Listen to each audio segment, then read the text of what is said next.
Hello everyone, नमस्कार। स्वागत है आप सभी का एक बार फिर से अड्डा 24/7 आपके यूट्यूब प्लेटफॉर्म पे। और आज हम लोग डिस्कस करेंगे 16th and 17th of Feb की मोस्ट इंपॉर्टेंट न्यूज। आप लोगों से गुजारिश रहेगी प्लीज वीडियो के अंत तक जुड़े रहिएगा, क्योंकि आज आपको सेशन काफी बेहतरीन मिलने जा रहा है। क्योंकि न्यूज काफी ज्यादा मेरे दोस्त बढ़िया बढ़िया है। बढ़िया बढ़िया तो है, मतलब न्यूज तो सारी बढ़िया, बट ये है कि लोडेड है थोड़ी न्यूज जिनकी हम लोग चर्चा करेंगे। ओके, सो स्टार्ट करते हैं विद द मोटिवेशनल कोट।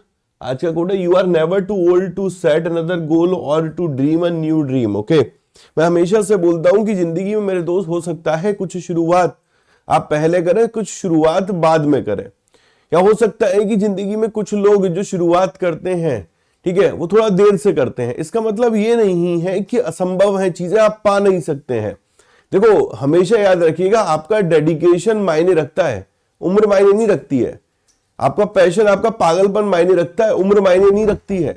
आप कितने मेरे दोस्त पैशनेट है। हो सकता है कि कोई खिलाड़ी अब इंडियन टीम में आया हो, वो इतना पैशनेट ना हो मेरे भाई, लेकिन अगर आपको रोहित शर्मा देखें, विराट कोहली देखें, तो वो भी अभी भी कहीं ना कहीं उनके पास, आप जब उनके बारे में पढ़ते होंगे तो आप जानते होंगे कि इनको रनों की भूख। अभी देखो, रोहित शर्मा ने मेरे दोस्त शतक लगाया था।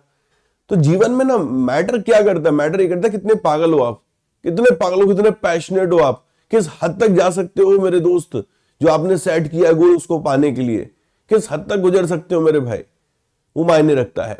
और ना ये मत सोचा करो कि यार मतलब आज अगर परिणाम नहीं मिला तो यार चलो ठीक है, हमारे लिए असंभव है चीजें, हम कर ही नहीं पाएंगे। तो बहुत बार ऐसा होता है कि हम कोशिश करते हैं लेकिन रिजल्ट नहीं आता। और ये ना सबके साथ होता है, आपके साथ नहीं, सिर्फ मेरे साथ नहीं मेरे भाई, सबके साथ होता है कि कोशिश करते रिजल्ट नहीं आता। और कोशिश भी बार बार करेंगे तब जाके मेरे दोस्त रिजल्ट आता है। बात समझ में आ रही है? तो रिजल्ट नहीं आ रहा तो उसको लेकर परेशान नहीं होना है, रिजल्ट बेहतर नहीं आ रहा तो उसको लेकर परेशान नहीं होना। हर चीज का एक समय होता है और सारी चीजें बेहतर होंगी, अपने पे भरोसा रखिए बस। हर चीज का समय होता है, आप अपनी तरफ से बेहतर करते रहिए, करते रहिए, करते रहिए और बेहतर करते रहिए मेरे भाई। बात समझ में आ रही? ऊपर वाले का नाम लेते रहिए, राधे राधे जय श्री राधे करते रहिए। ओके, एक सेकेंड बेटा, आप लोगों के कमेंट दिख जाए। चलिए, राधे राधे राधे राधे जय श्री राधे मेरे भाई। Okay, we will do sir. अरे क्यों नहीं मेरे भाई, करोगे और होगा, सब बढ़िया होगा सर। आज इंटरव्यू है। ओके ओके ओके ओके भैया, ऑल द बेस्ट जिनका इंटरव्यू है। चलो शुरुआत करते हैं। ओके, इली बोलो जान। ओके, अभी तक हम बोलते थे सुनो जान, अब ये है बोलो जान। ओके, तो इली बोलो जान, यानी इली बोलो जान, ये रोमानिया के अंतरिम राष्ट्रपति बने हैं। ओके, रोमानिया की कैपिटल है बुचारेस्ट, करेंसी चलती है यहां पर ल्यू। ओके, कैपिटल इज बुचारेस्ट और करेंसी चलती है ल्यू। ओके, और ये कौन है मेरे भाई? सुनो जान नहीं है, ये बोलो जान है। ठीक है, इनका नाम है इली बोलो जान। अब ये इली बोलो जान किसके राष्ट्रपति बने हैं? वो है रोमानिया। और ये इंटरिम बने, इंटरिम का मतलब होता है अभी शॉर्ट टर्म के लिए इनको बनाया गया है, टेम्परेरी बनाया गया। ओके, आगे यहां पर आप देखेंगे कि इली बोलो जान ने किसको रिप्लेस किया है, तो ये इनका नाम है क्लॉस इयोहनिस। नाम देखो मेरे भाई, इयोहनिस। ओके, IOHANNIS या IOHANNIS। ओके, तो IOHANNIS, क्लॉस IOHANNIS की जगह बोलो जान यहां पर हेड बन गए हैं। ओके, ये तो नहीं भूलने वाले तुम। दिन में 40 बार मेरे भाई जान बोलोगे तो तुम्हें ये बोलो जान तो याद आएगा। ठीक है, तो बोलो जान। ओके, बोलो जान याद हो गया। तो नेक्स्ट, कतर के जो अमीर है इनका नाम है शेख तमीम बिन हमद अल थानी, और ये इंडिया विजिट पे आ रहे हैं। आज 17 फरवरी है, आज और कल मेरे भाई 18 फरवरी, ये 2 दिन भारत में रहेंगे। मुलाकात इनकी प्रधानमंत्री से भी होगी, मुलाकात इनकी राष्ट्रपति से भी होगी। ओके, तो काफी सारी बातें होंगी और निश्चित तौर पर कुछ ना कुछ तो मेरे भाई अर्थ निकलेगा। हो सकता है कोई बड़ा एग्रीमेंट आपको देखने को मिल जाए। ओके, तो यहां पर देखते हैं कतर, उसके अमीर का नाम याद रखिएगा, अमीर का नाम याद रखिएगा, शेख तमीम बिन हमद अल थानी। शेख तमीम बिन अल हमद थानी, मैं ही भूल जाता हूं, अल नहीं आ रहा, अल थानी बाद में आ रहा है, शेख पहले आ रहा है, अल थानी बाद में आ रहा है, बीच में तमीम बिन हमद आ रहा है। चलो ऐसे याद रख लो, शेख अल थानी तमीम बिन हमद, तो शेख तमीम बिन हमद अल थानी। ओके, ये यहां पर अमीर बन गए, इंडिया के विजिट पे आ रहे हैं। कतर की कैपिटल क्या है? Any idea what is the capital of Qatar and what is the currency of Qatar? Please chat box में लिखिएगा मेरे भाई। ओके, ये इनकी सेकंड विजिट रहेगी इंडिया में। इससे पहले 2015 में आए थे ये, 2015 में मेरे भाई। अभी एक देश के राष्ट्रपति भी भारत में आए थे मेरे दोस्त, इनका नाम है, इस देश का नाम है इंडोनेशिया। ओके, इंडोनेशिया के राष्ट्रपति आए थे। जो रिपब्लिक डे परेड रही थी उस दौरान जो चीफ गेस्ट थे वो थे प्रबोवो सुबियांतो। नाम याद रखना मेरे भाई, एग्जाम का सवाल बनेगा। Prabowo Subianto. ओके, कतर की कैपिटल है दोहा। दोहा। करेंसी यहां पर रियल चलती है। Okay, currency riyal. Done. Next, president Murmu ji ने आदि महोत्सव 2025 को इनॉग्रेट किया। नई दिल्ली में रहा था, ट्राइफेड के द्वारा होस्ट किया गया था।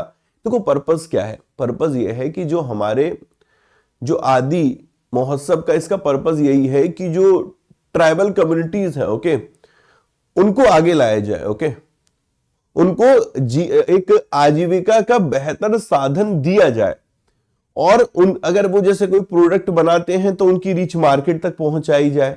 ओके, तो काफी सारी चीजें हैं जो इनके लिए यहां पर रहती हैं। आदि महोत्सव का पर्पस क्या है वो समझ लेते हैं। प्रेसिडेंट द्रौपदी मुर्मू जी ने इसका उद्घाटन किया। पहला पॉइंट तो ये याद रखना, कहां पर किया था, नई दिल्ली में किया था।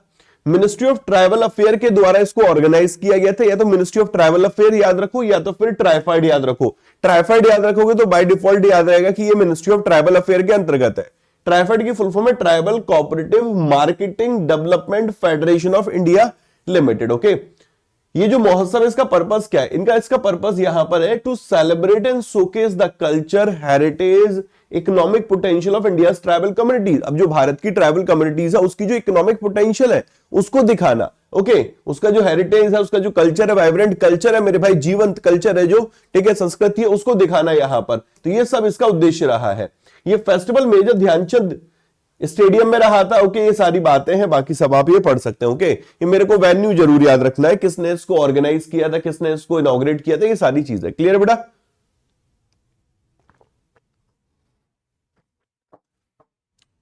नेक्स्ट, केरल गवर्नमेंट की एक स्कीम है, okay, which is related to the health. Okay, health insurance, और इसका नाम है KASAP, फुल फॉर्म पे अभी आएंगे। इसके लिए इन्होंने 300 करोड़ रुपए एलोकेट किए इस इंटीग्रेटेड हेल्थ केयर स्कीम के लिए। ओके, नाम क्या है, KASAP। ओके, अभी उड़ीसा स्टेट ने एक स्कीम ज्वाइन करी है। आई थिंक सो उसको ज्वाइन करने वाला वो 34th स्टेट बन गया, 34वां स्टेट बन गया। किसी को आइडिया है वो स्कीम कौन सी है जो उड़ीसा स्टेट ने ज्वाइन करी थी? ओके, आगे देखना।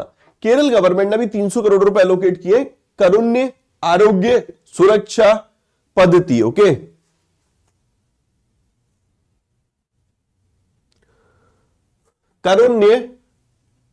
कारुण्य आरोग्य सुरक्षा पद्धति, इस योजना का नाम याद रखना। सबसे पहले तो आप यही पूछेगा कि भैया कारुण्य आरोग्य सुरक्षा पद्धति योजना किस स्टेट की है, तो ये आपकी केरल स्टेट की है। इस योजना की बात करें तो ये एक हेल्थ प्रोटेक्शन स्कीम है। ओके, जिसमें कि आपको कवरेज प्रोवाइड की जा रही 64 लाख पुअर एंड वल्नरेबल जो लोग हैं स्टेट के। ये कह रहे हैं कि जो राज्य के 64 लाख लोग हैं, वल्नरेबल, गरीब, पिछड़े हुए मेरे भाई, ओके, उन 64 लाख लोगों को यहां पर सहायता इस योजना के तहत दी जाएगी। टोटल अमाउंट इस स्कीम का पहुंच चुका प्रेजेंट फाइनेंशियल में 978 करोड़, वो छोड़ो, ठीक है। इस स्कीम के तहत हेल्थ कवर दिया जा रहा है 5 लाख रुपए का एनुअली। बात समझ में आ रही है? मेरे लिए ये ज्यादा रेलेवेंट है। राज्य सरकार की कोई भी स्कीम आएगी, मतलब राज्य सरकार की कोई भी स्कीम आएगी, आपको एटलीस्ट इतना याद रखना, उसका नेम और उसका पर्पस, नेम और पर्पस। केंद्र सरकार की योजना होती ना तो 10 पेज में खत्म हो रही होती, पता है ना मेरे भाई, क्योंकि केंद्र सरकार की योजना में भर भर के सवाल पूछे जाते हैं, भर भर के सवाल पूछे जाते हैं। ओके, आगे बढ़ते हैं। अब ममता बनर्जी कैसे पीछे रह जाएंगी? ऐसा नहीं खरबूजे को देख के खरबूजा रंग बदलता है मेरे भाई। तो एक राज्य सरकार अगर कुछ लॉन्च करेगी तो दूसरी राज्य सरकार करेगी, ठीक है, ये चुनावों में अक्सर देखने को मिलता है। लेकिन अभी बजट का टाइम है, तो ममता बनर्जी ने बजट अनाउंसमेंट के दौरान एक स्कीम और अनाउंस करी है। बात समझ में आ रही है? अब ये कहते हैं कि जो रिवर है, ओके, जो नदी है, उनके लिए हम एक योजना लेकर आ रहे हैं। योजना का नाम ही देखते हैं सीधे से। ओके, ये कहते हैं कि ममता बनर्जी ने नदियों के लिए एक नई योजना शुरू करी है। रिवराइन एरियाज जो होते हैं, ओके, उनके लिए, उनको डेवलप करने के लिए ये एक योजना लेकर आए हैं। इनका नाम है नोदी बंधन। ओके, इनका मोदी जी से बंधन नहीं है, तो योजना का नाम ही रख दिया नोदी बंधन, मतलब याद करने के लिए मेरे भाई।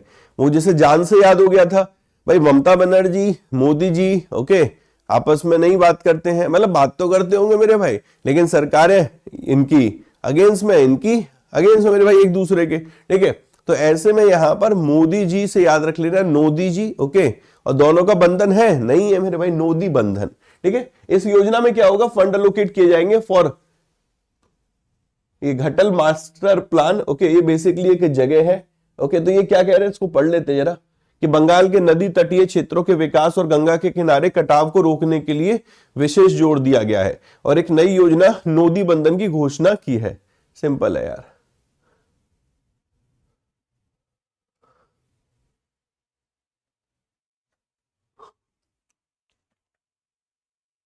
ठीक है, इरोजन को रोकने के लिए। क्लियर है बेटा? डन। नेक्स्ट, ये वैसे तो पता चल चुका था, Brazil to host BRICS summit. अब यहां पर वेन्यू और क्लियर हो गया है, ओके। इस साल का जो समिट रहा था ब्रिक्स समिट, वो किस देश ने होस्ट किया था?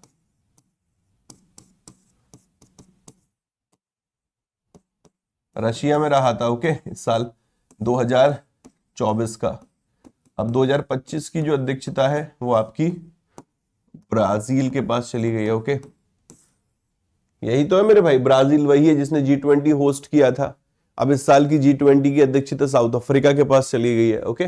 तो Brazil to host BRICS summit Rio de Janeiro, जुलाई में होने वाला है मेरे भाई। और कहां पर होगा? रियो दे जेनेरियो, ओके। याद रहेगा बेटा, रियो दे जेनेरियो।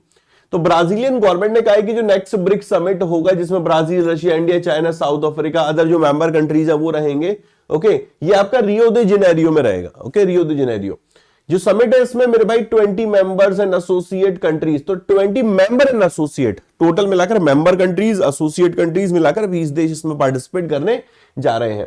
ब्रिक्स की शुरुआत हुई थी 2009 में, तब ये BRIC होता था। साउथ अफ्रीका 2010 में जुड़ गया तो बन गया ब्रिक्स मेरे भाई। तो फिर ये देखिए, ब्राजील, रशिया, इंडिया, चाइना, उसके बाद साउथ अफ्रीका ने ज्वाइन किया इसको 2010 में, ओके।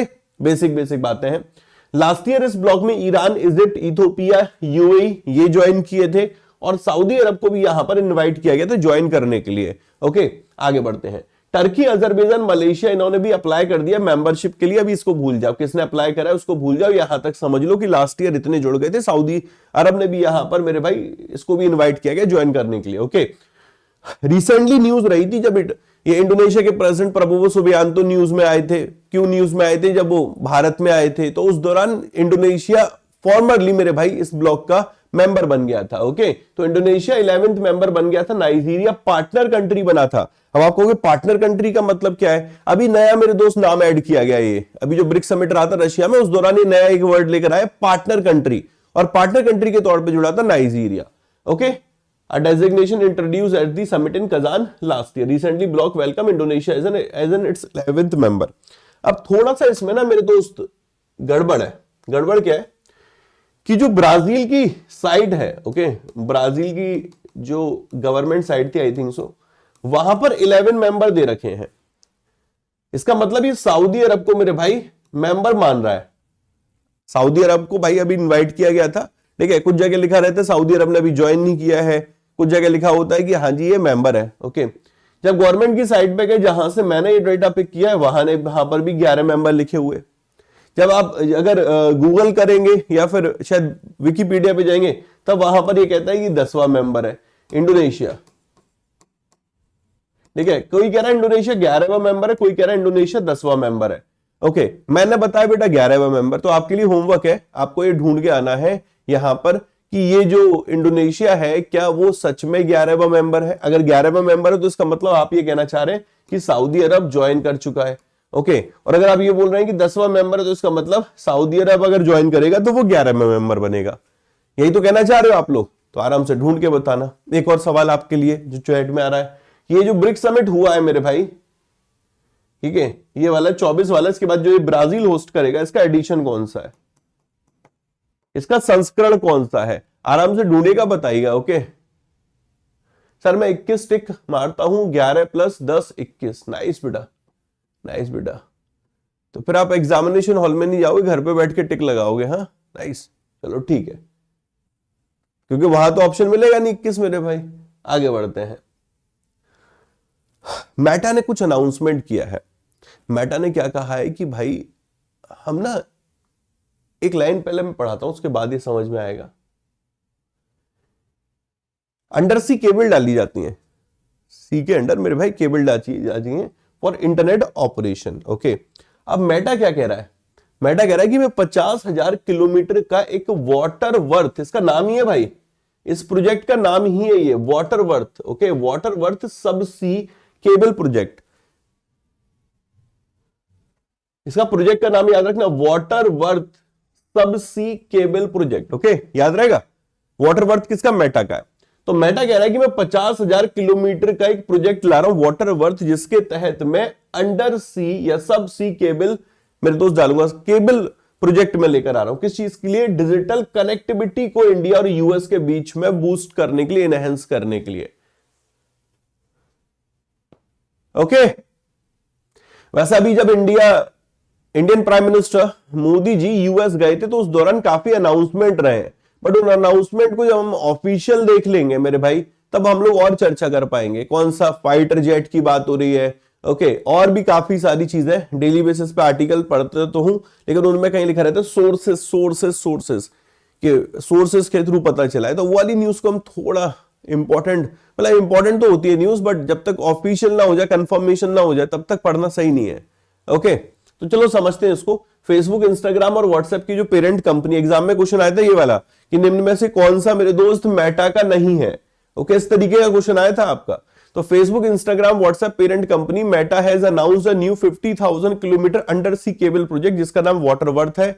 और इसका उद्देश्य क्या है? डिजिटल कनेक्टिविटी को एनहेंस करना इंडिया और यूएस के बीच में। ये 5 मेजर कॉन्टिनेंट है, वहां तक पहुंचेगा, महाद्वीपों तक। मेटा एक अपने तरीके का पहला एक ये डेवलप करने जा रहा है cable laid deep water, okay, at up to 7,000 metre depth में। Nice nice nice. मेटा अपनी तरीके की पहली रूटिंग का इस्तेमाल कर रहा है जिसमें गहरे पानी में बिछाई गई केबल को अधिकतम किया जा रहा है 7,000 मीटर की गहराई तक। नाइस, समझ में आ रहा है बेटा? न्यूज है तो बहुत सिंपल न्यूज, बस ये है कि रट्टा मारना है इसमें। कंपनी कौन सी इन्वॉल्व है, ओके, कितने हजार मीटर की बात हो रही है, तो मीटर की नहीं किलोमीटर की बात हो रही है। प्रोजेक्ट का नाम क्या, प्रोजेक्ट का पर्पस क्या है। Okay, the addition of Meta under sea cable will make it 18th project that has landing station in India according to TRAI के डेटा के अनुसार यहां पर बात करें तो कंट्री ने 17 इंटरनेशनल सबसी केबल को होस्ट किया है। 17 जो डिस्ट्रिक्ट लैंडिंग स्टेशन है वहां पर जो मेटा का होने वाला है वो मेटा का 18th रहेगा। ठीक है, ओवरऑल ये एज पर ट्राई है telecom regulatory development authority of India. तो खुद में डेटा इंपॉर्टेंट है भाई ये वाला।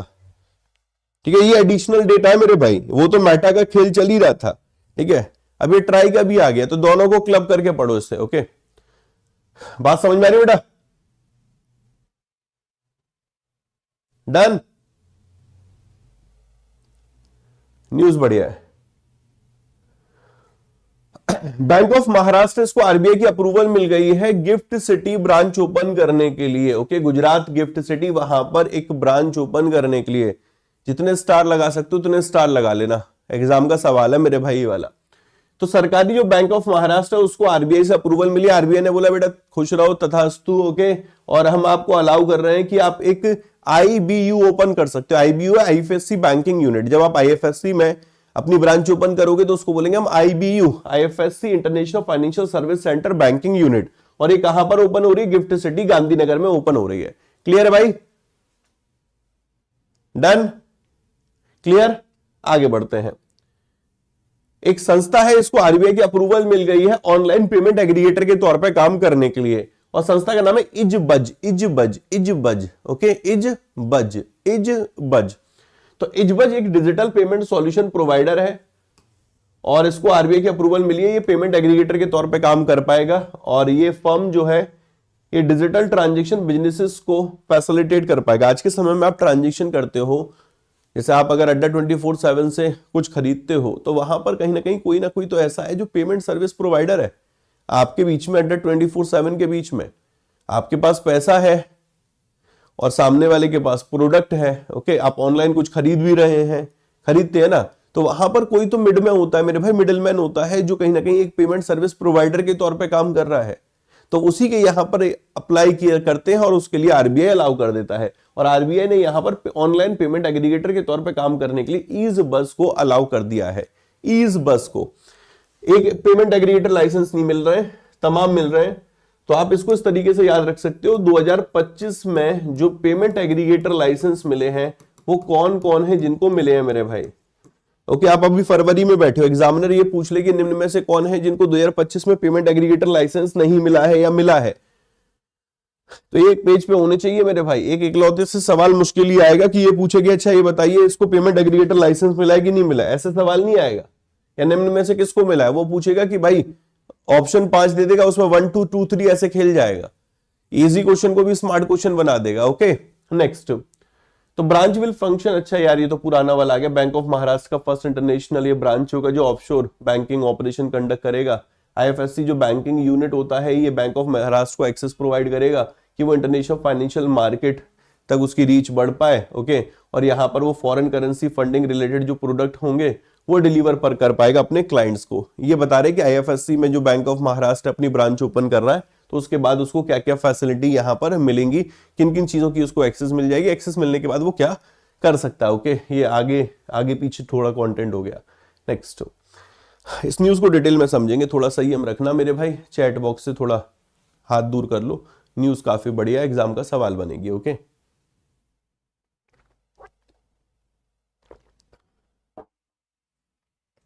देखिएगा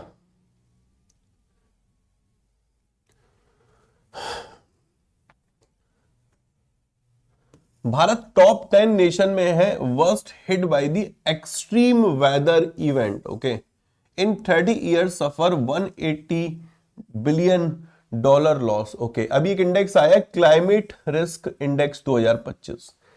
क्लाइमेट रिस्क इंडेक्स 2025 में भारत का जो स्थान है वो 6ठा स्थान है। ओके, और इंडिया टॉप 10 मतलब 6ठे नंबर पे बैठा हुआ है मेरे भाई, सबसे ज्यादा हिट नहीं हुआ है। 6ठे नंबर का मतलब है कि वर्स्ट हिट कंट्रीज में ये भी है। ठीक है, by the extreme weather event, even 400 से ज्यादा इवेंट हमें देखने को मिले हैं।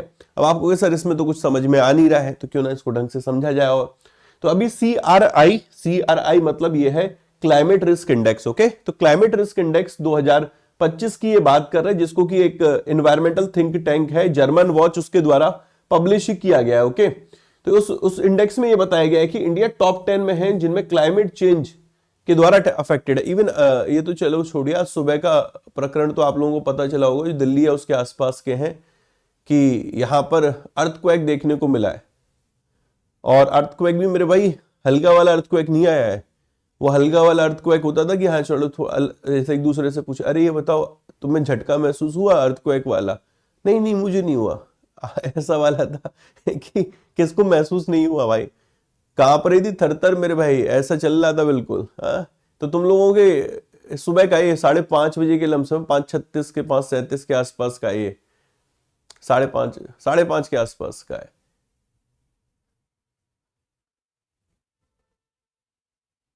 यस सर, तो बहुत तेज वाला। ठीक है, India is among the nation hit by hardest by the extreme weather over the past 30 years according to newly release 2025 climate risk index.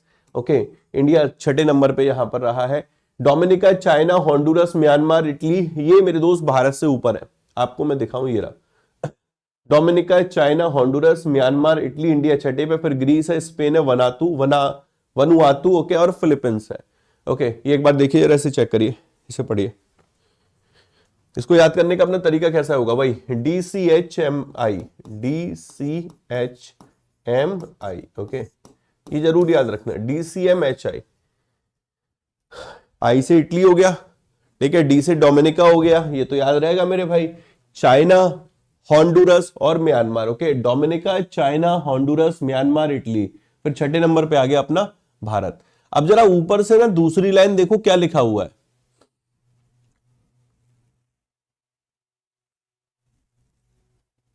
ऊपर से जरा देखो दूसरी लाइन में क्या लिखा हुआ है।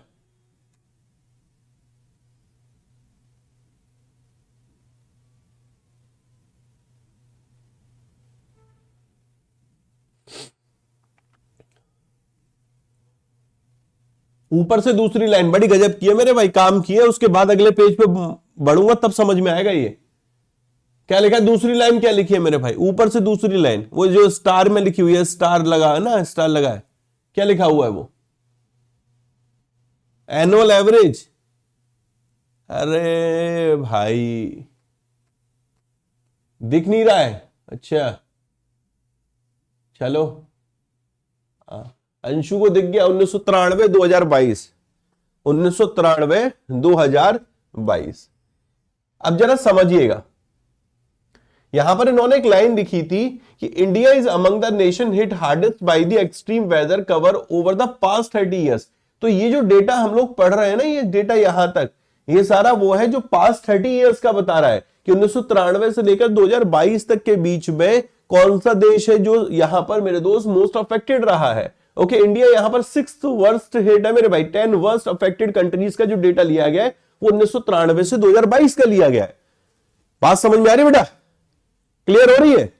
अब आगे देखिएगा जरा, अब यहां क्या लिखा है, इसमें टॉप 10 मोस्ट अफेक्टेड कंट्रीज यहां पर 2022 के अनुसार, सिर्फ 2022 देखें कि 2022 में, ये तो हमने डेटा देखा 1993 से 2022 के बीच में मोस्ट अफेक्टेड कंट्रीज में भारत का 6ठा नंबर है।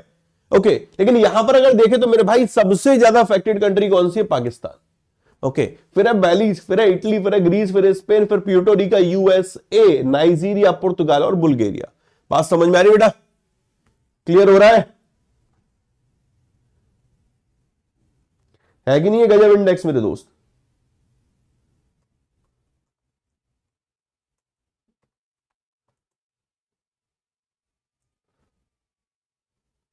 आगे बढ़ते हैं। अगर हम लोग ग्लोबली देखें 1993 से 2022 के बीच में 7,65,000 से अधिक लोगों की जान चली गई, ठीक है, और डायरेक्ट जो इकोनॉमिक लॉस देखने को मिला वो 4.2 ट्रिलियन यूएस डॉलर का देखने को मिला। अभी हम ग्लोबली बात कर, अभी तक हम इंडिया की बात कर रहे थे, अभी तक हम इंडेक्स की बात कर रहे थे। इंडेक्स किसने रिलीज किया है, इंडेक्स में क्या क्या बातें हैं। ओके, ये इंडेक्स यहां पर जर्मन वॉच ने रिलीज किया 1993 से 2022 में। भारत में कितने इवेंट देखने को मिले मेरे भाई, इकोनॉमिक लॉसेस कितने को देखने को मिला है, फैटेलिटीज कितने को देखने को मिली, 80,000 जाने तो भारत में गई हैं, 180 बिलियन यूएस डॉलर का इकोनॉमिक लॉस भारत को हुआ है, टॉप कंट्रीज कौन है, ये सारी चीजें हम लोगों ने पढ़ ली इस इंडेक्स में। ओके, फिर हमने 2022 को स्पेसिफिक करके भी पढ़ लिया कि 2022 में यहां पर टॉप पर कौन बैठा हुआ है। ओके, फिर उसके बाद हमने यहां पर ये देख लिया ग्लोबली क्या हुआ है, ग्लोबली इकोनॉमिक लॉस कितना हुआ है और ग्लोबली कितने लोगों की जान गई है मेरे भाई 1993 से 2022 के बीच में। ये जो क्लाइमेट रिस्क इंडेक्स है 2006 से पब्लिश किया जा रहा है और इसमें 3 जो कैटेगरीज है वो है, एक हाइड्रोलॉजिकल, एक है आपकी मेट्रोलॉजिकल और एक है क्लाइमेटोलॉजिकल। ओके, ये 3 कैटेगरी हैं जिनके बेसिस पे इस इंडेक्स को यहां पर तैयार किया गया है। सीआरआई की जो मेथोलॉजी है उसमें 3 यहां पर एक्सट्रीम वेदर इवेंट होते हैं जिनका इंपैक्ट कवर किया जाता है। ओके, आगे ये जो इंडेक्स है, ये जो डेटा ले रहा है वो कैसे ले रहा है, 2 ईयर्स प्रायर टू पब्लिकेशन, जब पब्लिकेशन हो रहा है उससे 2 साल पहले तक का डेटा ये ले रहा है ओवर द 30 ईयर्स। ये पिछले 1993 से 2022 तक का डेटा इसने लिया है, जब पब्लिश किया था उससे पहले 2 साल पहले, और उसमें भी 30 साल तक का डेटा यहां पर लिया गया है। इस इंडेक्स को तैयार जो किया गया उसमें आईएमएफ का सपोर्ट रहा है, डेटा जो लिया गया वर्ल्ड बैंक का सपोर्ट रहा है, और ईएमडीएटी इंटरनेशनल डिजास्टर डेटाबेस है, इसका यहां पर सपोर्ट लिया गया है। क्लियर है भाई?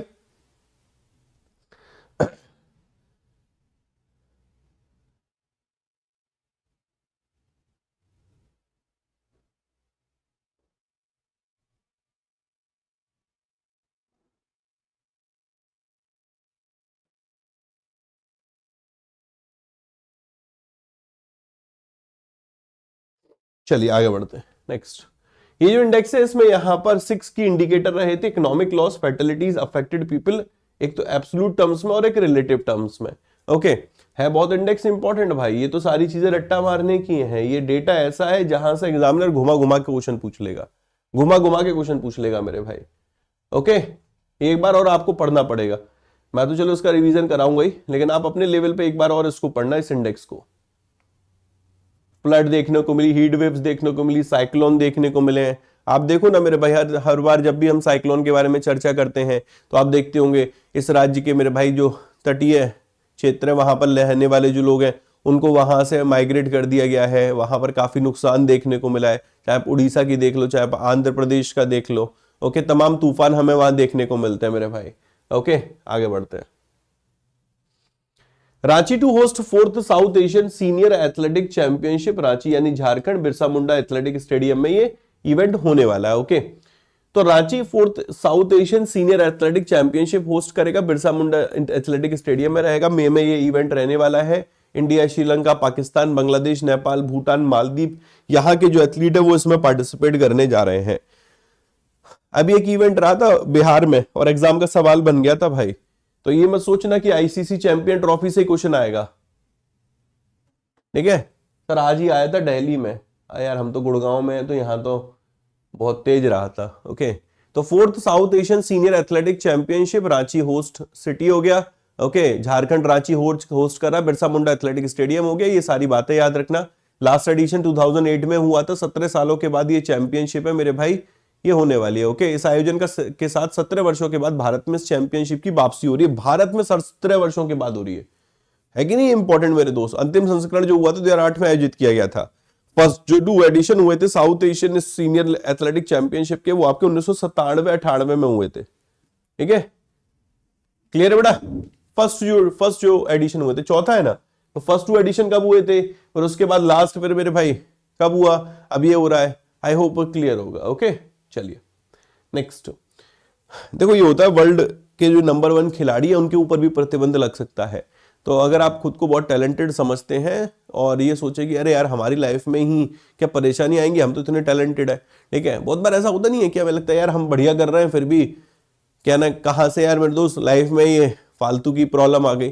तो लाइफ में तो कोई ऐसा है कि प्रॉब्लम कोई ऐसा नहीं होता है कि अच्छे या बुरे को देख के आती है प्रॉब्लम आती है, डिपेंड करता है हमारी लापरवाही कितनी हो रही है। लापरवाही प्रॉब्लम को जन्म देती है। बहुत बार कुछ ऐसी होती है जिसमें आपका कोई भी हाथ नहीं होता, लेकिन मैक्सिमम केसेस में आपकी लापरवाही मेरे दोस्त समस्या का कहीं ना कहीं उत्पत्ति का कारण बनती है। तो यहां पर देखिए जेनिक सिन्नर भाई ने कुछ ऐसा ले लिया जिसको नहीं लेना था, ले लिया, तो फिर मेरे भाई प्रतिबंध लगेगा। तो भाई को सस्पेंड कर दिया गया है। लेकिन ऐसा है कि भाई यूएस ओपन जीता था जनवरी में, ठीक है, फ्रेंच ओपन होगा आपका अभी मई में, ठीक है, तो वो तो खेलेंगे, इटालियन ओपन भी खेलेंगे, बट उस बीच में 3 महीने रेस्ट करेंगे। तो वर्ल्ड नंबर 1 जो खिलाड़ी हैं इनका नाम है जेनिक सिन्नर, और इनको 3 महीने का सस्पेंशन लगा है। ये एक सब्सटेंस है मेरे भाई, उसके चलते निलंबन हुआ है, और जो इसका नाम है वो है क्लोस्टेबोल। ओके, जान बोल नाम देखिए है, क्लोस्टेबोल। आज नाम ही ऐसे आ रहे हैं जो याद करने में दिक्कत ही नहीं होगी। नोदी बंधन है क्लो, ठीक है, याद रहेगा ना। क्लोस्टेबोल के लिए सकारात्मक परीक्षण के बाद इनके ऊपर 3 महीने का प्रतिबंध लगा है, 3 साल का नहीं। World number 1 tennis player Jannik Sinner इनका नाम है, 3 महीने का सस्पेंशन इनके ऊपर लगा है। वर्ल्ड एंटी डोपिंग एजेंसी है, उसके साथ सेटलमेंट के बाद ओके 2 पॉजिटिव डोपिंग टेस्ट देखने को मिले थे। इंटरनेशनल टेनिस इंटीग्रिटी एजेंसी है, उसने इनिशियली इनको क्लियर कर दिया था, बट बाडा आया और उसने यहां पर मेरे दोस्त 1 साल का बैन लगा दिया, और सेटलमेंट में 3 महीने का बैन लगा है। ओके, घर में तुमने मेरे भाई दोस्त कुछ कर दिया, मम्मी ने तुम्हें माफ कर दिया, फिर पापा आए मेरे भाई, पापा ने सूद दिया हम लोगों को मेरे भाई, ठीक है। तो वही वाली बात हो रही है, पहले तो इसने माफ कर दिया था इंटरनेशनल टेनिस इंटीग्रिटी एजेंसी ने, फिर वाडा ने मेरे भाई 1 साल का प्रतिबंध लगाया, और फिर बातचीत करके 3 महीने पर इसको क्लोज कर दिया गया। ओके डन, आगे बढ़ते हैं। ऑस्ट्रेलियन ओपन के विनर है, इटालियन ओपन और फ्रेंच ओपन खेल पाएंगे। 1 साल में 4 ओपन होते हैं मेरे भाई, Australian, French, Wimbledon, US. Grand slam की बात हो रही है, वैसे तो और भी होते हैं ग्रैंड स्लैम। तो ये ऑस्ट्रेलियन के विजेता है, फ्रेंच, विंबलडन, यूएस, इस ऑर्डर में रहते हैं। Australian, French, Wimbledon, US. Australian open आपका हार्ड कोर्ट पर रहता है, यूएस ओपन आपका हार्ड कोर्ट पर रहता है, फ्रेंच ओपन क्ले कोर्ट लाल मिट्टी पर रहता है, विंबलडन ओपन आपका घास के मैदान पर रहता है। ओके, ग्रास कोर्ट पर, इसको याद रखना, ठीक है। चलो, युगांडा के मेरे दोस्त जैकब किपलीमो, ओके, किपलीमो, जैकब किपलीमो, ये फर्स्ट हैं जिन्होंने हाफ मैराथन मेरे भाई 57 मिनट से कम में कंप्लीट कर दिया है। हाफ मैराथन 57 मिनट से कम में कंप्लीट कर दिया है। तो इन्होंने मेरे दोस्त एक रिकॉर्ड बनाया है, और वो रिकॉर्ड हमारे लिए इंपॉर्टेंट है। भैया जी युगांडा के हैं, ठीक है। युगांडा की कैपिटल क्या और करेंसी क्या, जरा चैट में लिखना मेरे भाई। ओके, तो जैकब किपलीमो ये युगांडा से हैं, इन्होंने इतिहास रच दिया है। फर्स्ट पर्सन है जिन्होंने 57 मिनट का से भी कम समय लिया है इसको कंप्लीट करने के लिए। 56 मिनट 42 सेकंड में इन्होंने बार्सिलोना में ये रेस कंप्लीट की थी। ओके, 24 वर्षीय ने world athletic gold level race में ये रिकॉर्ड सेट किया है। इन्होंने जो पुराना रिकॉर्ड था 57 मिनट 30 सेकंड वाला, वो ब्रेक कर दिया है। वो इथियोपिया के योमिफ ने बनाया था। ओके, योमिफ केजेल्चा, ओके, योमिफ केजेल्चा के द्वारा ये रिकॉर्ड बनाया गया था। इसको ब्रेक इन्होंने यहां पर कर दिया है। अब ये किपलीमो है, इन्होंने 48 सेकंड कम में ये रिकॉर्ड बना दिया है ना, ये देखो ना 57 42 56 मिनट 42 सेकंड, 18 सेकंड यहां पर कम है, ठीक है। 30 18 48 सेकंड पहले ये रिकॉर्ड बना दिया है, ठीक है। ये हाफ मैराथन रिकॉर्ड होल्डर हैं 2021 से 2024 के, और इसके साथ इन्होंने यहां पर भी टाइटल अपने नाम कर लिया, इस दौड़ के साथ उन्होंने अपना खिताब पुनः प्राप्त कर लिया है। किपलीमो ने वर्ल्ड बेस्ट टाइम जो इनका वो है 15 किलोमीटर का ड्यूरिंग द रेस, मतलब 15 किलोमीटर का अगर समय का देखें तो इनका जो रिकॉर्ड है वो इतना है मेरे भाई, 39 minute, okay. Kiplimo also set a world best time of 39:47 for 15 kilometre during the race, okay. 15 race के दौरान 15 किलोमीटर के लिए एक इन्होंने वर्ल्ड बेस्ट टाइम का रिकॉर्ड भी सेट किया है। कैसे एग्जाम में नहीं आएगा भाई? युगांडा की कैपिटल पूछी थी मैंने, बताई नहीं। कंपाला, हाँ जी, युगांडा कैपिटल कंपाला, करेंसी यहां पर शिलिंग चलती है। युगांडा कंपाला शिलिंग चलती है। देखो युगांडा, युगांडा से मिलता जुलता कुछ नाम है, रवांडा, ठीक है। रवांडा की है की गाली, रवांडा की गाली करेंसी चलती है फ्रैंक, ठीक है। मतलब गाली खाने के बाद अपन कैसा फील करते हैं, फ्रैंक को कैसे याद रख लेना, वो भी कहां की, रवांडा की। युगांडा की कंपाला करेंसी शिलिंग, ठीक है। और कौन सी थी, एक है अंगोला, अंगोला, अंगोला की कैपिटल क्या है, मैं अगर गलत ना हूं तो बेटा इसकी है लोआंडा, ओके, लोआंडा। और करेंसी क्या है, करेंसी बोल रहा हूं, बताओ जरा, अंगोला की क्या है कैपिटल? ये करेंसी आई थी, अंगोला की करेंसी एग्जाम में आई थी, काफी समय पहले आई थी, शायद थिंक सो 2016 में क्वेश्चन बना था, 2016 में 15 या 16 में बना था एग्जाम में।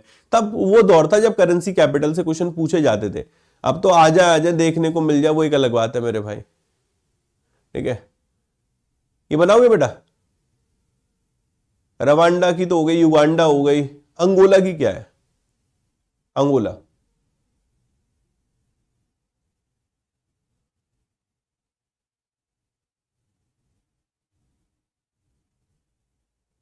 चलो आराम से ढूंढ के बताना इसका। इंडियन नेवी का पहला training squadron reaches Cambodia, okay. अब देखो ये शिप है, इसमें शिप, 2 शिप पहुंची कंबोडिया, वहां पर काफी सारी एक्टिविटीज में पार्टिसिपेट करेंगे, एक पास एक्सरसाइज रहेगी उसमें भी पार्टिसिपेट करेंगे। शिप के नाम हमें बस याद रखने हैं। तो जो शिप है फर्स्ट ट्रेनिंग स्क्वाड्रन है, उसमें आईएनएस सुजाता है और इंडियन कोस्ट गार्ड शिप वीरा है। मतलब एक तो नेवी की शिप हो गई, ठीक है, इंडियन नेवी शिप, और एक हो गई इंडियन कोस्ट गार्ड की शिप। तो जो नेवी की शिप है उसका नाम है सुजाता, और जो कोस्ट गार्ड की शिप है इसका नाम है वीरा। कंबोडिया पहुंची, कंबोडिया में भी ये कहां पर पहुंची, जिस पोर्ट पे पहुंचे हैं उस पोर्ट का नाम है सिहानो कबीले, ओके, सिहानो कबीले पोर्ट, सिहानो कबीले पोर्ट ये पहुंची है, ठीक है, डन। यस, अंगोला की capital Luanda, currency Kwanza, yes, Kwanza Kwanza Kwanza, okay. Next, ये फर्स्ट ट्रेनिंग स्क्वाड्रन है जिसमें INS Sujata Indian Coast Guard ship है, स्पोर्ट पहुंचे हैं, पासिक्स एक्सरसाइज में पार्टिसिपेट करेंगे, ठीक है। ये प्रोफेशनल एक्सचेंज होगा, क्रॉस ट्रेनिंग विजिट रहेगी, सोशल इंटरेक्शन होगा, फ्रेंडली स्पोर्ट्स फिक्चर होंगे। तो बेसिकली पोर्ट कॉल पे गई है। पोर्ट कॉल पे मतलब ही जाने का ये है कि हाँ जी चलो ठीक है मिलकर आते हैं। हमारे यहाँ पर भी अभी फ्रांस की शिप आई थी पोर्ट कॉल पे, ओके। हमारे यहाँ की शिप तमाम जगह पोर्ट कॉल पे जाती हैं। पोर्ट कॉल का मतलब ये मुलाकात करने, मिलने के लिए जा रहे, सिंपल आम भाषा में इतना याद रखिए, ओके। आगे, अब एक टग है मेरे दोस्त, एक छोटी शिप है, ये आपको दिख रही होगी, ओके। ये बड़ी शिप को सपोर्ट करती है। तो बुलार्ड जो पुल टग है अश्व, इसको अभी नेवी में इंडक्ट किया गया है, ओके। तो ये जो टग है इसके कॉन्ट्रैक्ट तमाम कंपनीज को दिए गए। जो हम कॉन्ट्रैक्ट पढ़ने वाले हैं वो टीकमगढ़ वाला पढ़ने वाले हैं, कि जो अभी 25T बीपी टग बनाने का जो कॉन्ट्रैक्ट दिया है वो Titagarh, not Tikamgarh, Titagarh rail system limited को दिया गया, कोलकाता, ओके। इसके साथ हमारा कॉन्ट्रैक्ट हुआ था 2021 में कि टोटल ये हमारे लिए 6 का कंस्ट्रक्शन करेगा, ओके। अब उसमें से यहां पर जो इंडक्शन सेरेमनी देखने को मिली है वो तीसरी की देखने को मिली है, ठीक है। इसको नेवी में इंडक्ट कर लिया गया, तीसरी को इंडियन नेवी में इंडक्ट किया गया, जिसका नाम है अश्व। और ये इंडक्शन कहां पर हुआ था, नेवी में कहां पर शामिल किया गया था, तो नेवल डॉकयार्ड विशाखापट्टनम, यहां पर उसको शामिल किया गया था के श्रीनिवास साहब की उपस्थिति में, ओके, के श्रीनिवास साहब की उपस्थिति में। बात समझ में आ रही बेटा?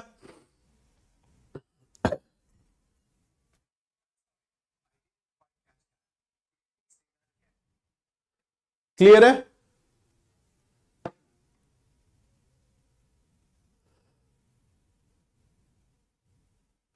डन। चलिए आगे बढ़ते बेटा। नेक्स्ट, ये बहुत इंपॉर्टेंट है। एक शिप है, ओके, और उस शिप पे दो महिलाएं हैं। वो दो महिलाएं मेरे दोस्त एक यात्रा पे निकली हैं।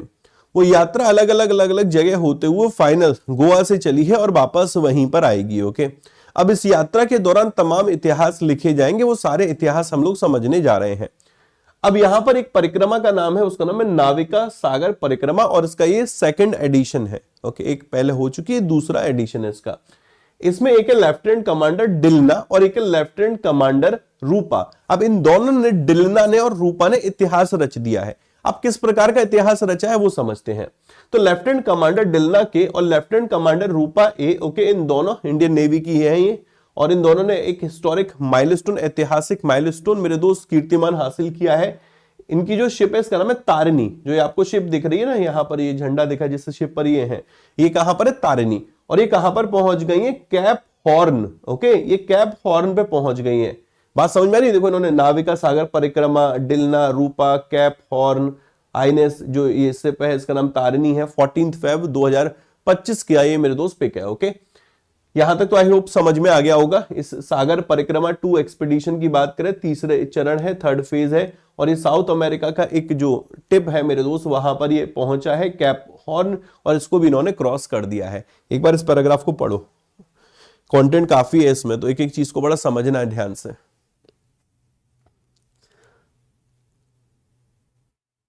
जो दक्षिण अमेरिका के सबसे जो दक्षिणी सिरा है कैप हॉर्न, ठीक है, उसको पार कर लिया इन्होंने। ओके,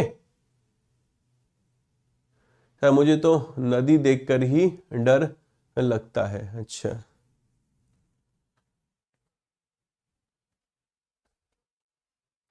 पानी देख के तो नहीं लगता बेटा? पानी देख के डर लगता हो?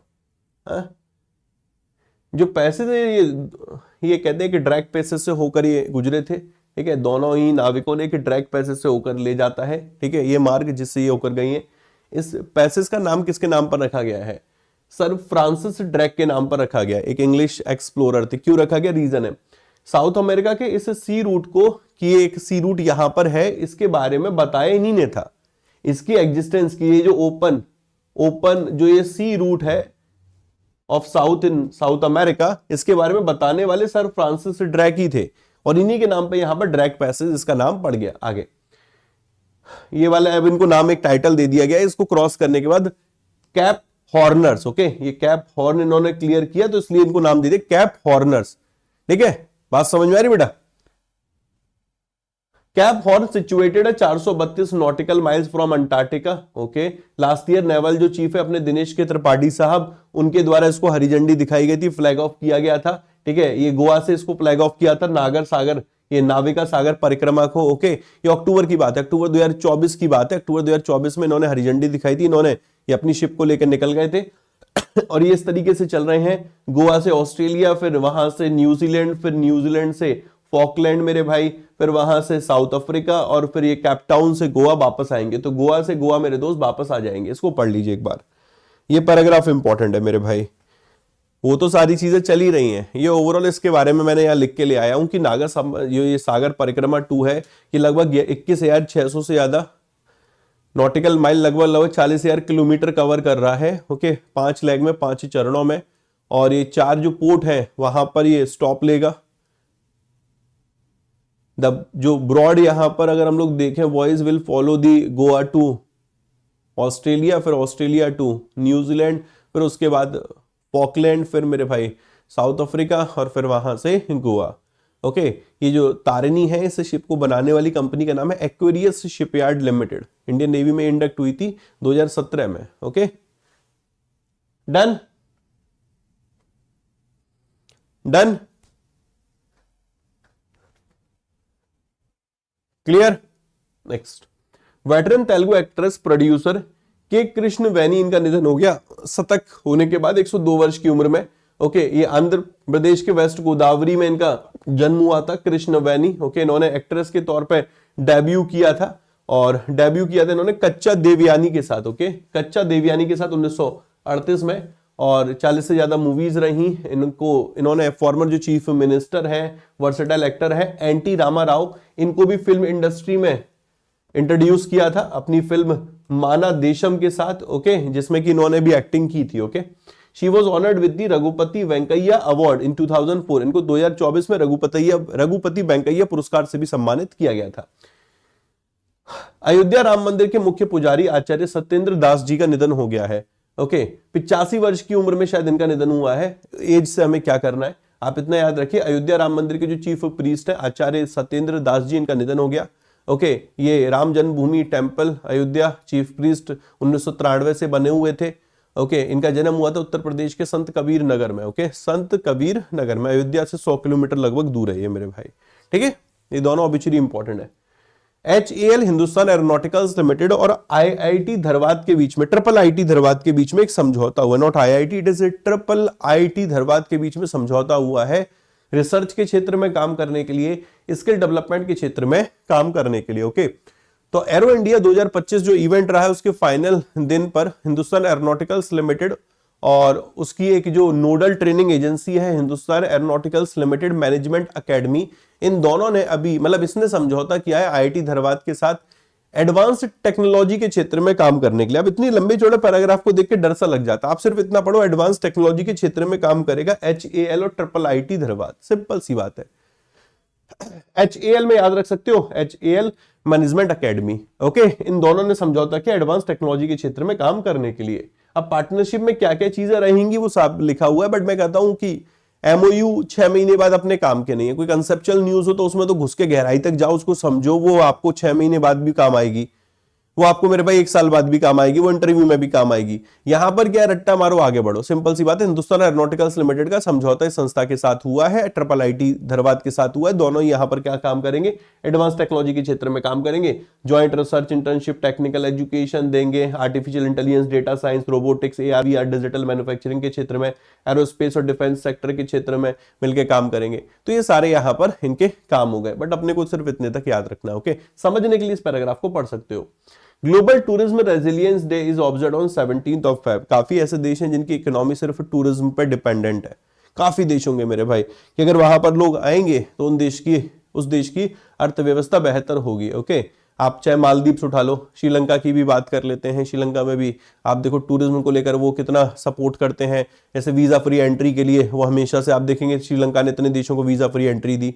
मालदीव्स भी मेरे भाई नई नई पॉलिसी लेकर आता है, क्यों आता है, देखा था मालदीव के जो राष्ट्रपति बने थे उनके बाद उनके जो मिनिस्टर के स्टेटमेंट आए थे, उसके बाद से मेरे भाई मोदी जी लक्षद्वीप गए थे तो मालदीव की स्थिति बाइकआउट हो गई। फिर उसके बाद उनको भारत आना पड़ा, एक तरीके से माफी भी मांगनी पड़ी, माफी मांगना ही हो गया मेरे भाई, और कह रहे हैं कि नहीं हम सब एक हैं, आइए हमारे यहाँ पर, ठीक है। तो ग्लोबल रेजिलियंस डे आपका ऑब्जर्व किया जाता है। तो काफी डेवलपिंग कंट्रीज हैं, लीस्ट डेवलप कंट्रीज है, स्मॉल आइलैंड स्टेट है, countries in Africa, middle income countries हैं, जिसमें कि मेजर सोर्स ऑफ इनकम है मेरे भाई टूरिज्म, ओके। और उनके लिए तो ये डे अवेयरनेस के लिए हम लोग हमेशा से बोलते हैं, हर एक डे का एक अपना महत्व है और अधिकतर डेज का पर्पस यही है कि लोगों को अवेयर किया जाए, ओके। अधिकतर क्या सभी डेज का पर्पस है लोगों को अवेयर किया जाए, ओके। तो ग्लोबल टूरिज्म रेजिलियंस डे आपका 17 फरवरी को मनाया जाता है। 2024 में जनरल असेंबली में एक डिसीजन लिया था कि 2027 को international year of sustainable and resilient tourism के तौर पर मनाएंगे। तो इस न्यूज में एक क्वेश्चन तो ये हो गया और एक क्वेश्चन यहां पर ये हो गया, दो सवाल बन सकते हैं। इसका थीम वगैरह मुझे ऑफिशियल साइट पर तो कहीं मिला नहीं, ठीक है। तो 2027 को डिसाइड किया कि international year of sustainable and resilient tourism के तौर पर मनाया जाएगा। बात समझ में आ रही है, क्लियर है। तो ये रहा ओवरऑल सेशन। तो हमारी आज की 20 न्यूज कंप्लीट होती है मेरे भाई, ओके। आज 2 दिन होते हैं, संडे और मंडे, तो ऐसे में न्यूज लाजमी है ज्यादा होना मेरे दोस्त, ओके। तो आई होप आज आपको बढ़िया लगा होगा। जो पहली दफा जुड़े उनको मैं बता देता हूं, कल जब हम जुड़ेंगे तो शुरुआत MCQ से करेंगे आज की न्यूज के साथ, ओके। तो ये हमारा पैटर्न रहेगा, MCQ, डेली करंट अफेयर्स और उसका रिवीजन। बाकी आप लोगों के लिए यह है कि आप लोगों को भी पता है कि जो हमारी क्लासेस हैं उसकी एक्सेस आपको एप्लीकेशन पे भी मिलती है। यूट्यूब पे तो आपको क्लासेस मिलती हैं फ्री में, अड्डा 24/7 ऐप पे भी हमारी क्लासेस आप देख सकते हैं, बट उसके लिए आपको एक सब्सक्रिप्शन लेना होता है। सब्सक्रिप्शन का नाम है बैंक महापैक, विच इज रिफंडेबल, जो आपका रिफंडेबल भी। आप आज इन्वेस्टमेंट करेंगे और आपके इन्वेस्टमेंट के बाद, आपके सिलेक्शन के बाद आपकी 100% फी रिफंड कर दी जाएगी, inclusive of all taxes, okay. तो यहां पर आपके लिए बैंक महापैक के फायदे क्या, पहले मैं वो बता देता हूं। बैंक महापैक क्या वो बता देता हूं। तो बैंक महापैक बेसिकली एक सब्सक्रिप्शन है अड्डा 24/7 हमारी एप्लीकेशन पे क्लासेस को एक्सेस करने के लिए। इसमें आपको बैंक और इंश्योरेंस की सारी क्लासेस मिलती हैं, लाइव क्लासेस रहेगी, उनकी रिकॉर्डिंग रहेगी, उनकी पीडीएफ्स आपको दी जाएंगी, प्लस उसमें आपको मेरे दोस्त फ्री इंटरव्यू बैचेस मिलते हैं, फ्री आपको उसमें डिस्क्रिप्टिव क्लासेस मिलती हैं, इंटरव्यू बैचेस भी फ्री, आपको अलग से इंटरव्यू बैचेस लेना नहीं है इफ यू हैव बैंक महापैक। ओके, इस बात को ध्यान रखना मेरे भाई। आपको मेंस की क्लासेस मिलेंगी, मेरे क्या सभी फैकल्टी के सभी बैचेस मिलेंगे, फाउंडेशन क्रैश को, this is one time investment. और आज इसके ऊपर ऑफर भी है, ये और सस्ता हो गया है, ये आपका 2499 का है, 2499 का है 12 महीने के लिए। जो बिल्कुल शून्य पे बैठा है वो इसके साथ जाना, 18 महीने या 27 महीने के साथ। जो पहले से तैयारी कर रहा है वो इसके साथ जाना 12 महीने के साथ। और इसके लिए आपको कोड यूज करना है Y168। ओके, फिर भी आपको किसी भी तरीके का डाउट है तो आप यहां पर इस नंबर पे मेरे दोस्त कांटेक्ट कर सकते हैं 8126580408 पे। ओके, बैंक और इंश्योरेंस के लिए बैंक महापैक है। अगर बैंक और इंश्योरेंस के साथ अगर regulatory body RBI grade B, NABARD, SEBI, SIDBI, SO की तैयारी कर रहे हो देन बैंक महापैक प्लस है। ओके, अभी बैंक महापैक सिलेक्शन बॉक्स क्या है, इसी का एडवांस वर्जन समझो। बैंक महापैक में क्या होता है, क्लासेस मिल रही है, सब कुछ मिल रहा है, प्रिंटेड बुक नहीं है। जब प्रिंटेड बुक और जोड़ देते हैं 6 प्रिंटेड बुक और, तो यहां पर आपका ये बन जाता है बैंक महापैक सिलेक्शन बॉक्स। तो बिल्कुल जीरो पे बैठे हो, प्रिंटेड बुक भी चाहिए तो फिर इसके साथ जाना मेरे भाई। सिर्फ प्रिंटेड बुक नहीं चाहिए, क्लासेस चाहिए, टेस्ट सीरीज चाहिए, ई बुक्स चाहिए, डिस्क्रिप्टिव क्लासेस चाहिए, प्री की क्लासेस, मेंस की क्लासेस चाहिए, सब रिफंडेबल है, सब रिफंडेबल। आप किसी में एनरोल करिए, आपको 100% हर एक फीस आपकी रिफंड कर दी जाएगी। इससे बेस्ट ऑप्शन क्या है मेरे भाई। अब आप में से काफी ऐसे होंगे जिनको सिर्फ जनरल अवेयरनेस पढ़ना होगा, लगता है कि नहीं सर मेरे को तो सिर्फ आपसे पढ़ना है, जीए पढ़ना है, तो उसके लिए वॉरियर प्रो है मेरे भाई। इसमें 5 बैचेस मिलते हैं और मंथली इसमें आपको करंट अफेयर की टेस्ट सीरीज भी मिलेगी। हर एक महीने के आपको यहां पर सवाल भी में देखने को मिलते हैं, वो अभी नया एड ऑन किया गया है। ओके, तो ये सारथी बैचेस के भी प्राइस ड्रॉप किए गए, ये आपको 1562 का मिलता है 12 महीने के लिए, ये और सस्ता हो गया 1349 का मिल रहा है 24 महीने के लिए। एसबीआई क्लर्क मेंस बैच आपको इसमें देखने को मिलेगा, स्टैटिक जीके बैच है, चक्रव्यूह statement based current affairs batch है, ठीक है, मंथली करंट अफेयर्स बैच है, सारथी की फाइनेंशियल अवेयरनेस की क्लासेस है, ये सब आपको इसमें देखने को मिलेंगे। This is one time investment. Okay, अब ये देखो, ये जो है ना warrior pro, this is also part of bank महापैक selection box and bank महापैक plus. अगर आप ये लेंगे तो आपको अलग से जीए के लिए मेरा बैच नहीं लेना होगा, वो इसका पार्ट रहेगा। ओके, जो बच्चे मेंस के लिए जा रहे हैं उनको मैं बता देता हूं, एसबीआई क्लर्क मेंस के लिए जो जाएंगे या फिर जो एसबीआई क्लर्क प्री के लिए भी जा रहे हैं उनके लिए टेस्ट गुरु टेस्ट सीरीज है। इस टेस्ट सीरीज में आपको एसबीआई क्लर्क प्री के 10 फुल लेंथ मॉक टेस्ट मिलते हैं, एसबीआई पीओ प्री के 10 फुल लेंथ मॉक टेस्ट मिलते हैं, बाकी 15 यहां पर जनरल अवेयरनेस के टेस्ट है, पीओ के 15 क्लर्क के, और हर एक टेस्ट में आपके जैसे क्लर्क में 50 क्वेश्चन आते तो 50 मिलेंगे आपको, पीओ में 60 क्वेश्चन आते तो 60। वैसे ये बेसिकली जो टेस्ट सीरीज है टेस्ट गुरु, ये जनरल अवेयरनेस के लिए, स्पेशली एसबीआई पीओ और क्लर्क के लिए जो बच्चे जा रहे हैं। अलग से इसमें यहां पर मेरे दोस्त प्री के टेस्ट भी ऐड करा दी, इसका प्राइस भी आपका 279 रहता है, ये आपको 199 का पड़ जाएगा Y168 आप कोड यूज करके। ये आपके किसी महापैक का, किसी वॉरियर प्रो बैच का पार्ट नहीं है। Okay, done. तो ये रहा ओवरऑल सेशन मेरे दोस्त, आई होप सारी चीजें क्लियर रही होंगी, बढ़िया लगा होगा आपको सेशन। तो डेली सुबह 7 बजे जुड़िए और एक टेलीग्राम ग्रुप और है, इसको और ज्वाइन कर लीजिए, इसका नाम है जीए बाय आशीष गौतम। ओके, और अड्डा 24/7 हमारी एप्लीकेशन इंस्टॉल कर लीजिए। एप्लीकेशन पे आप जब जाएंगे तो डेली बेसिस पे आपको क्विज देखने को मिलता है, मैथ्स का, रीजनिंग, इंग्लिश का, जीए का, करंट अफेयर्स का। बाकी टेलीग्राम में जब आप जुड़ेंगे तो 3 PM पे डेली, जैसे आज के करंट अफेयर्स हुए तो आज के करंट अफेयर पर बेस्ड आपको एक टेस्ट भी देखने को मिलेगा। टेस्ट क्या है, एक तरीके से क्विज रहते हैं मेरे भाई, 20 से 25 सवाल डेली बेसिस पर 3 बजे मिलते हैं, फिक्स्ड है 3 बजे, Monday to Saturday. Okay, done बेटा, चलो bye bye, take care, Radhe Radhe बच्चों, कल मुलाकात करते हैं, अपना ख्याल रखिए, खुश रहिए, ऑल द बेस्ट। जिनका इंटरव्यू है मेरे भाई, जिनका 22 को प्री लगा हुआ उनको भी ऑल द बेस्ट, बढ़िया तरीके से तैयारी करिए, पढ़ते रहिए, आगे पढ़ते रहिए मेरे भाई। ओके, पढ़ते रहिए और